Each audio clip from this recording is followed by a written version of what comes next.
செங்கோட்டையனின் அதிரடி திட்டம். அதிரடியில் இறங்கிய செங்கோட்டையன், கடும் அதிருப்தியில் எடப்பாடி பழனிசாமி. என்ன நடக்கிறது அதிமுகவில் அப்படிங்கிறதான் பார்க்க போகிறோம்.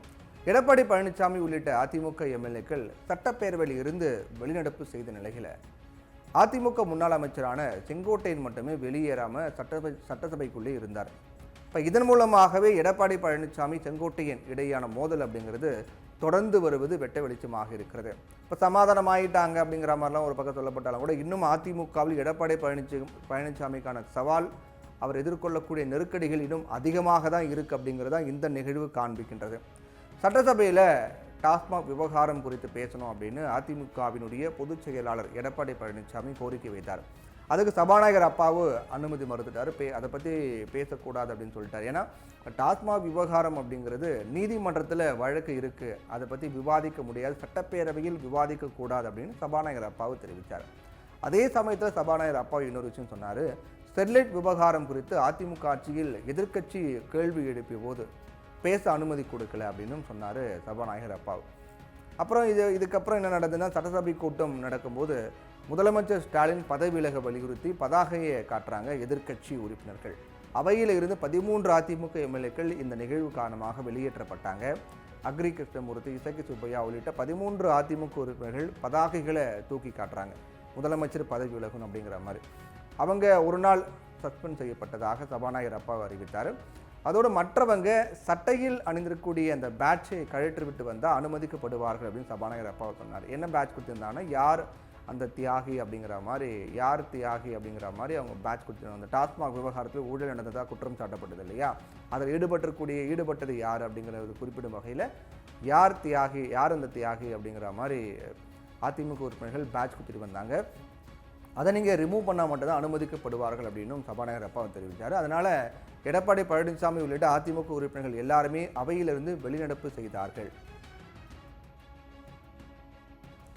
ஓபிஎஸ் ஆதரவு எம்எல்ஏக்கள் அவையில் இருந்தாங்க. எப்போவுமே ஓபிஎஸ் ஆதரவு எம்எல்ஏக்கள் எடப்பாடி பழனிசாமி எடுக்கக்கூடிய முடிவுகளுக்கு அவங்க கட்டுப்பட மாட்டாங்க. அவங்க ஒரு தனி ட்ராக்கில் போயிட்டு இருக்காங்க இல்லையா. அதனால் சட்டப்பேரவையில் எடப்பாடி பழனிசாமி தலைமையிலான உறுப்பினர்கள் எல்லாருமே வெளியே போனாலும் கூட ஓபிஎஸ் ஆதரவு எம்எல்ஏக்கள் எல்லாமே அவைக்குள்ளே தான் இருந்தாங்க, அவங்க வெளியே போகலை. அதே சமயம் அதிமுக மூத்த தலைவரான செங்கோட்டையனும் அவைக்குள்ளே தான் இருந்தார். இதுதான் பிரேக்கிங் செய்தியாக பார்க்கப்பட்டது. எடப்பாடி பழனிசாமிக்கும் செங்கோட்டையனுக்கும் இடையான முரண்பாடு பிரச்சனைங்கிறது இன்னும் போய்கிட்டே தான் இருக்குது, முடிவுக்கு வரலை அப்படிங்கிறது தான் இந்த நிகழ்வு காட்டியது. வெளிநடப்பு செய்த போது அதிமுகவினருடன் சேர்ந்து சென்ற ஒரு சில நொடிகளில் செங்கோட்டையன் திரும்ப அவைக்குள்ளே திரும்பினார். தன்னுடைய தொகுதியில் இருக்கக்கூடிய சாயக்கழிவு பிரச்சனை தொடர்பான கவன ஈர்ப்பு தீர்மானத்தில் கலந்துக்கிட்டு பேசினார் செங்கோட்டையன். அதோடு சட்டையில் அணிந்திருந்த அந்த தியாகி யார் அப்படிங்கிற பேட்சை கழற்ற சபாநாயகர் உத்தரவிட்டதால் அந்த பேட்சை கழற்றி வைத்து விட்டு செங்கோட்டையன் பேசினார். செங்கோட்டையன் கடந்த வாரம் டெல்லிக்கு பயணம் மேற்கொண்டதிலிருந்து அதிமுக விவகாரம் சூடுபிடிக்க தொடங்கியது. இப்போது எடப்பாடி பழனிசாமி தலைமையிலான அதிமுகவினர் எல்லாம் வெளியே வந்துட்டாங்க, செங்கோட்டையன் மட்டும் உள்ளே இருக்கார். ஓபிஎஸ் கதை விடுங்க, அவருடைய ஆதரவு எம்எல்ஏக்கள் அது தனி ரூட்டு. செங்கோட்டையன் மட்டும் உள்ளே இருப்பது தான் அந்த மிகப்பெரிய ஒரு செய்தி, பிரேக்கிங்காக இந்த நியூஸ் மாறியது. அப்போது மீண்டும் செங்கோட்டையன் எடப்பாடி பழனிசாமிக்கு நெருக்கடி கொடுக்கிறாரா, எடப்பாடி பழனிசாமிக்கும் செங்கோட்டையின் இடையான அந்த மோதல் முற்று பெறுகிறதா, இன்னும் தீவிரமாக போயிட்டு தான் இருக்கா, பின்னணி என்ன நடக்குது அப்படிங்கிற மாதிரி தான் இப்போ பேசப்பட்டு வருது. ஏன்னா முன்னாள் அமைச்சர் செங்கோட்டையன் கடந்த வாரம் டெல்லிக்கு போனார் இல்லையா.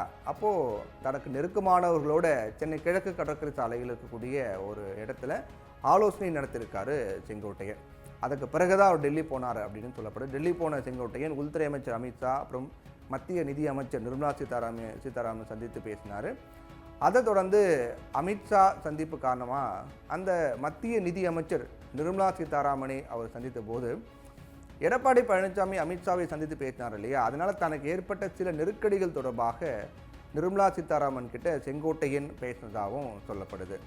இதனால் தனக்கு ஏற்பட்ட சில பிரச்சனைகள் பற்றி இவங்க ஆலோசனை செஞ்சாங்க அப்படின்னும், நிர்மலா சீதாராமனுடனான சந்திப்பு குறித்து செங்கோட்டையன் இந்த விவகாரங்கள்லாம் பேசியிருக்கார் அப்படின்னும் சொல்லப்படுது.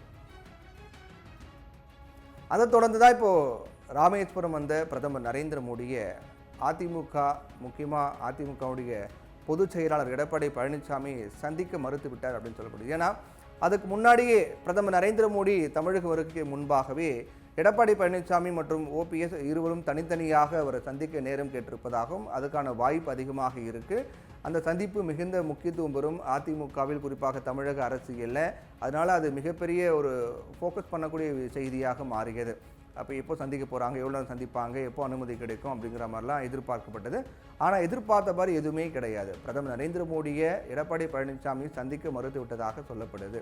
இல்லை ஒருவேளை நேரம் கொடுக்கல அப்படின்னாலும் கூட இந்த சந்திப்பு நடக்காததுக்கான காரணம் என்ன அப்படின்னும் பேசப்பட்டு வரக்கூடிய விஷயம் என்னென்னா, செங்கோட்டையன் நிர்மலா சீதாராமன் சந்திப்பு காரணமாக கொஞ்சம் அப்செட் ஆகியிருக்காரு எடப்பாடி பழனிசாமி அப்படின்னு சொல்லப்படுது. அதே போல் இந்த ஒரு அதிருப்தி காரணமாக தான் செங்கோட்டையன் அமித்ஷாவை சந்தித்தது, மத்திய நிதி அமைச்சர் நிர்மலா சீதாராமனை சந்தித்தது. இந்த சந்திப்பு காரணமாக எடப்பாடி பழனிசாமி கொஞ்சம் அப்செட் ஆகிட்டார் அப்படின்னு சொல்லப்படுது.